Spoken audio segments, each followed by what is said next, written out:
مقامات الحسين سلام الله عليه ما نقدر يعني نفهمها بتفاصيلها، ما عندنا فكرة.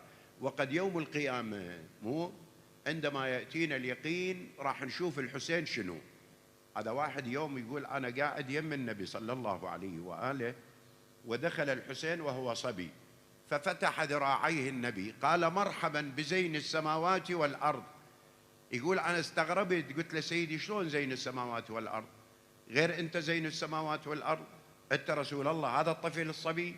يقول التفت إلي بهيئة الغضبان قال والذي بعثني بالحق نبيا للحسين في السماء أكبر منه في الأرض، وإنه لمكتوب عن يمين العرش إن الحسين مصباح هدى وسفينة نجاة.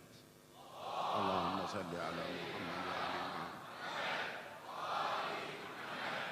فإذا من الأمكنة